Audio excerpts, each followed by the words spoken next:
जब भगवान सूर्य के घोड़े चलते चलते थक जाते हैं और सूर्य दो बंधे गधों को अपने रथ में जोत लेते हैं और उनकी गति धीमी हो जाती है, तो खर से जुड़ने के कारण यह खरमास होता है। मुंडन, यज्ञोपवीत, विवाह, कन्या की विदाई, नया मकान खरीदना, नया वाहन खरीदना, यह सारे कार्य, गृह प्रवेश करना, भूमि पूजन करना, यह सभी कार्य उस समय बंद हो जाते हैं। कोई कार्य जो कि सूर्य से लाभ मिलने वाला जिसमें होता है मनुष्य को, वह सारे कार्य इस समय प्रतिबंधित हो जाते हैं। तो जो आपके घर के पास गंगा है, गोमती है, गोदावरी है, जो नदी हैं, उन नदियों में स्नान करें और तिल के वस्तुओं का सेवन करें, तिल का दान करें, यह विशेष महत्व होता है। ततो युद्ध परिश्रांतम समरे चिंतया स्थितम रावणम जागृतो दृष्ट्वा युद्धाय समुपस्थितम। तो सबसे सुंदर जो भगवान सूर्य की आराधना के लिए उपाय है वो आदित्य हृदय स्तोत्र है। शत्रु का भी नाश होता है, धन धान्य की प्राप्ति होती है, ग्रह अनुकूल होते हैं और सारी चीज़ें आपके अनुकूल हो जाती हैं। जहाँ आप जल देते हैं, लोटा वहीं पर रख करके नीचे, अगर वहाँ पर भी 7 बार आप ऐसे घूम जाते हैं तो भगवान की 7 परिक्रमाएं संपूर्ण हो जाती हैं। नमस्कार, मैं हूँ प्रियंवदा तिवारी और आप देख रहे हैं तिलक पत्रिका। खरमास का महीना चलने वाला है, ऐसे में हमारे साथ ज्योतिषाचार्य वेद प्रकाश मिश्रा जी हैं, जिनसे हम जानते हैं कि खरमास क्यों लगता है और इसके नियम क्या हैं। जी। जब जब धनु राशि में और मीन राशि में सूर्य संक्रमण करते हैं, 12 राशियां होती हैं, मेष, वृष, मिथुन, कर्क, सिंह, कन्या, तुला, धनु, वृश्चिक, मकर, कुंभ और मीन। तो जब जब सूर्य धनु राशि पर और मीन राशि पर आते हैं तब तब यह संक्रांति, इसमें खरमास होता है। खरमास मतलब कि इस मांगलिक कार्यों पर अवरोध उत्पन्न हो जाना। ऐसे माहौल चल रहा है इस समय विवाह शादी का, सारी चीज़ों का, लेकिन जहाँ खरमास लगा तो इन सभी मांगलिक कृत्यों पर विराम लग जाता है। और यह खरमास 14 दिसंबर से 14 जनवरी धनु की संक्रांति और 14 मार्च से 14 अप्रैल मीन की संक्रांति पर यह प्रतिवर्ष लगता है। कभी यह एक दिन आगे या पीछे होता है, क्योंकि कभी संक्रांति 28 दिन की होती है, कभी 30 दिन की होती है, इसलिए इससे बढ़ता घटता रहता है। गुरुजी, जब खरमास लगता है तो शुभ कार्य क्यों नहीं किए जाते, जैसे कि मांगलिक कार्य क्यों नहीं किए जाते, इसके पीछे पौराणिक कथाएं क्या है, हमें समझाइए। देखिए, ग्रहाणाम अधिपति सूर्य लोक रक्षण कारक विषम स्थान संभूताम पीड़ाम हरते रवि। सूर्य हमारे नक्षत्र मंडल का राजा है और सूर्य जीवन में शुभ फल देता है और सूर्य के प्रकाश में हम सारे मांगलिक कृत्यों को करते हैं। लेकिन यही जब सूर्य मंद हो जाता है, मंदाचार, जब यह धीमी गति हो जाती है, खरमास लगता है, जब भगवान सूर्य के घोड़े चलते चलते थक जाते हैं और सूर्य दो बंधे गधों को अपने रथ में जोत लेते हैं और उनकी गति धीमी हो जाती है, तो खर से जुड़ने के कारण यह खरमास होता है। इसीलिए जब खरमास होता है, सूर्य भगवान के घोड़े जो 7 रंगों के प्रतीक हैं, 7 वर्णों के प्रतीक हैं, घोड़े जब हट जाते हैं 7 दिनों के प्रतीक, और जब 2 गधे जुड़ जाते हैं, इसलिए खरमास होता है और सारे मांगलिक कृत्य बंद हो जाते हैं। उसके पीछे तात्पर्य यह है कि सूर्य जीवन में शुभता ले आता है, क्योंकि हमने कहा ग्रहाणाम अधिपति ही सूर्य, ग्रहों का अधिपति सूर्य है। तो जब अधिपति हमारे कुंडली का, हमारे नक्षत्र का ही नहीं रहेगा, अस्त रहेगा, तो कोई मांगलिक कृत्य जो हम करेंगे उसमें कोई लाभ नहीं होगा। इसीलिए सारे मांगलिक कृत्य, मुंडन, यज्ञोपवीत, विवाह, कन्या की विदाई, नया मकान खरीदना, नया वाहन खरीदना, यह सारे कार्य, गृह प्रवेश करना, भूमि पूजन करना, यह सभी कार्य उस समय बंद हो जाते हैं। कोई कार्य जो कि सूर्य से लाभ मिलने वाला जिसमें होता है मनुष्य को, वह सारे कार्य इस समय प्रतिबंधित हो जाते हैं। गुरुजी, जो खरमास होते हैं साल में 2 बार क्यों लगते हैं और कौन कौन से महीने में लगते हैं, हमारे दर्शकों को समझाइए। देखिए, जब भगवान सूर्य का जो रथ चलता है, ये 24 घंटे चलता है और पूरी पृथ्वी पे भ्रमण करता है। लेकिन जब भगवान सूर्य के घोड़े हेमंत ऋतु में थक जाते हैं और पानी पीने लगते हैं, ऐसी कथा बताई जाती है, तो वहाँ चूँकि भगवान सूर्य को अनवरत चलते रहना है, तो वहाँ 2 गधे खड़े मिलते हैं, तो भगवान सूर्य उनको अपने रथ में जोत लेते हैं। अब चूंकि गधों की गति तो घोड़ों की हो नहीं सकती, इसीलिए धीरे धीरे चलते हैं। इस कारण सारे मांगलिक रीतियों को समय बंद करना पड़ता है। और यह अक्सर 14 दिसंबर से 14 जनवरी जो होती धनु की संक्रांति होती है, और 14 मार्च से लेके 14 अप्रैल तक मीन की संक्रांति है। इस समय पौष का महीना रहता है और उस समय चैत्र का महीना रहता है, जब जब खरमास लगता है और मानव जीवन को प्रभावित करता है। खरमास के नियम क्या हैं, जरा हमारे विस्तार से समझाइए हमारे दर्शकों को।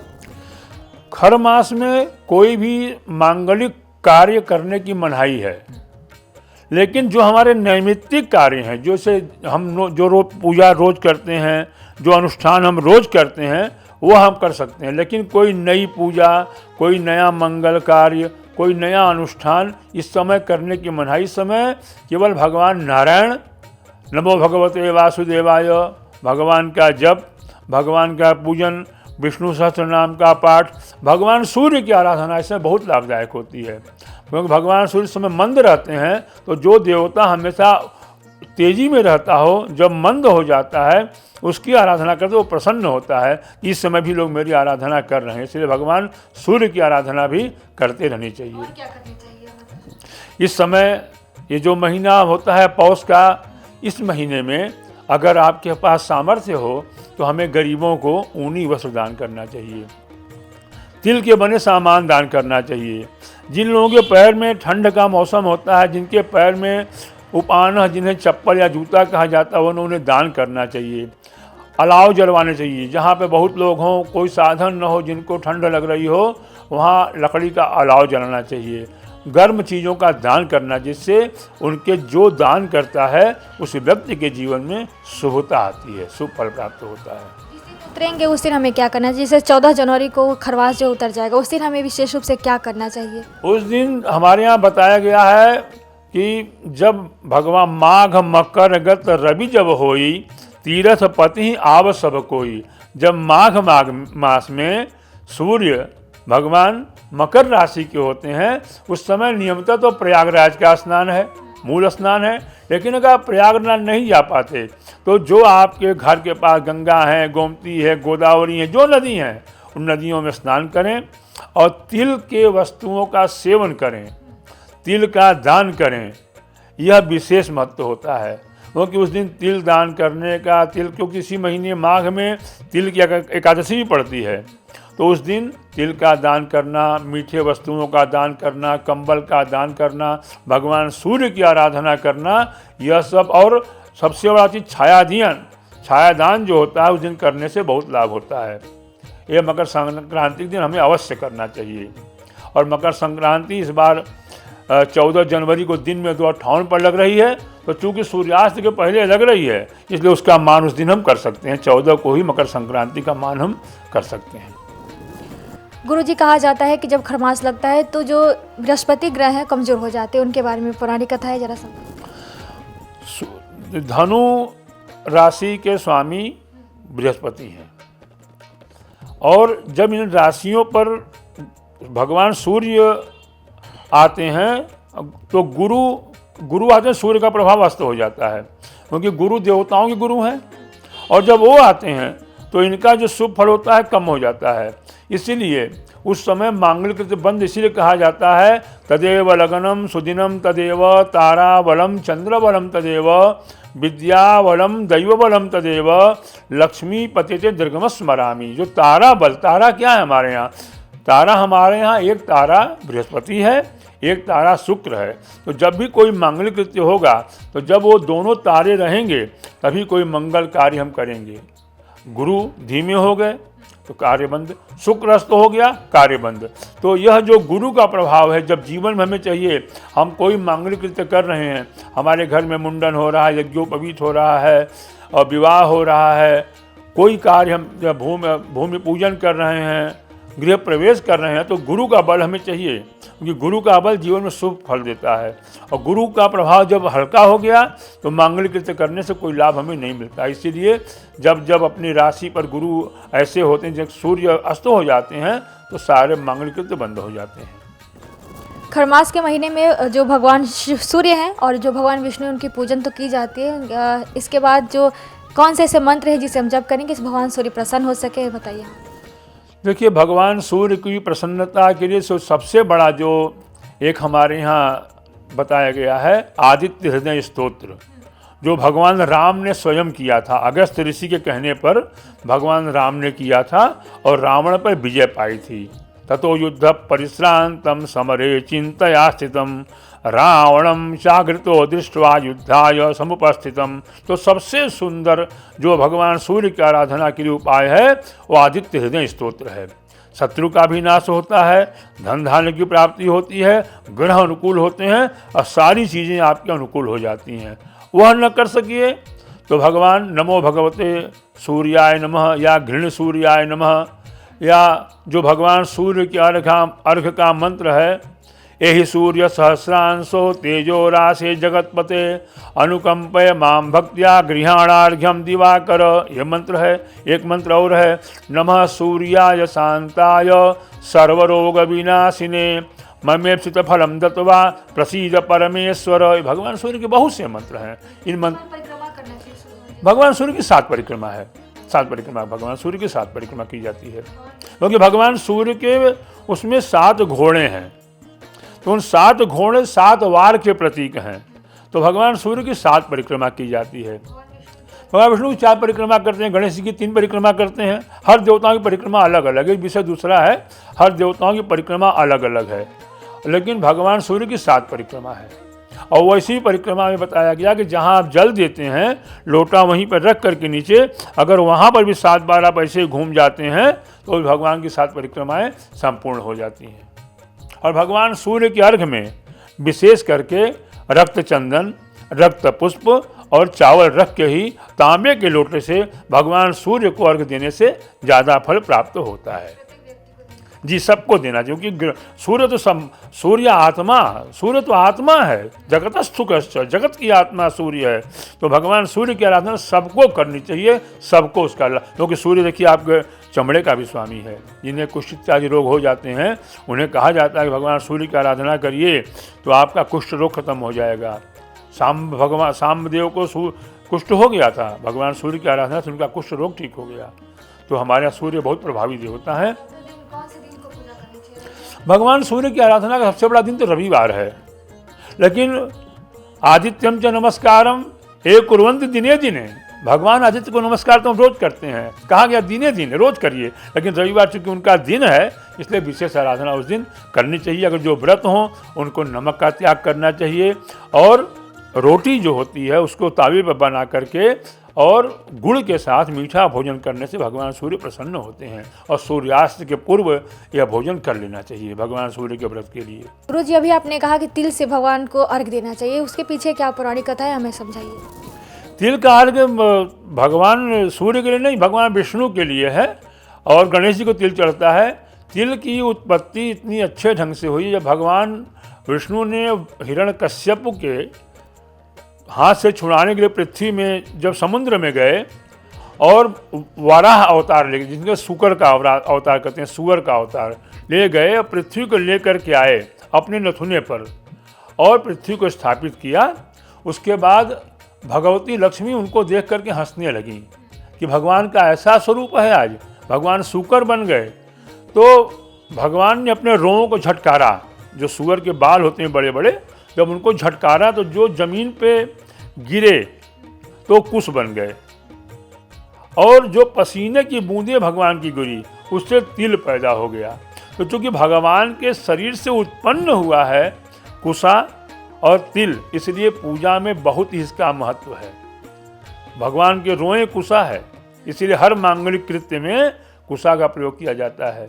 श्राद्ध में कुशा का प्रयोग होता है, तर्पण में कुशा का प्रयोग होता है, और तिल का इसलिए भगवान के शरीर से उत्पन्न है। सब मम प्रिय सब मम उपजाए, भगवान ने जिसको उपजाया है भगवान सबको प्रिय हैं, इसलिए भगवान की प्रिय चीज़ों के पूजन करने से, अर्पण करने से नारायण प्रसन्न होते हैं, इसलिए तिल से पूजा की जाती है।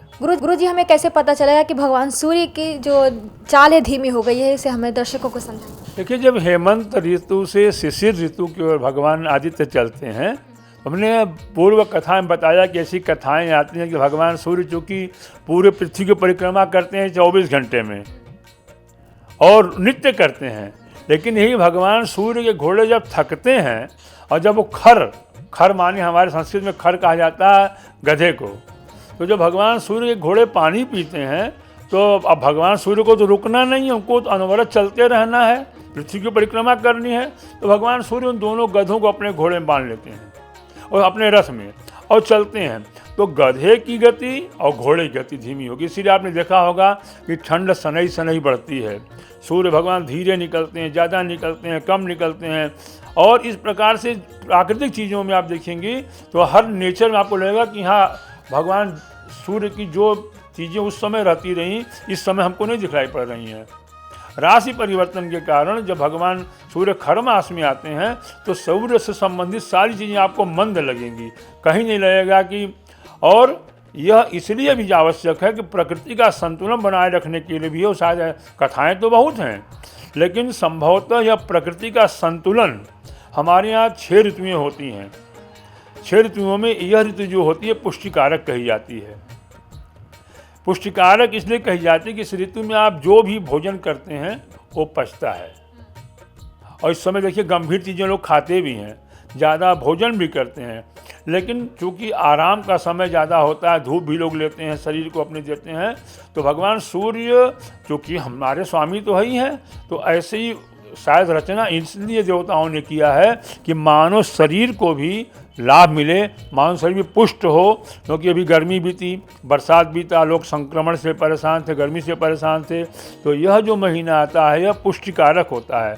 इसमें आपकी हरी सब्जियां, हरे साग, हरी चीज़ें खाने को मिलती हैं जिससे अपने शरीर को पुष्ट कर सके। तो यह पुष्टि का भी महीना है। लोग कहते हैं गधा खा के मोटा गया, तो वही लोग व्यंग बोलते हैं भगवान सूर्य के गधों पर कि खाए मोटा के भैंस गधा। तो आदमी भी इस समय यही हो जाता है कि वह इस समय उसका पूरा ध्यान केवल उस पर रहता है कि क्या सुंदर सुंदर भोजन करें, भोजन अपने शरीर को पुष्ट करें।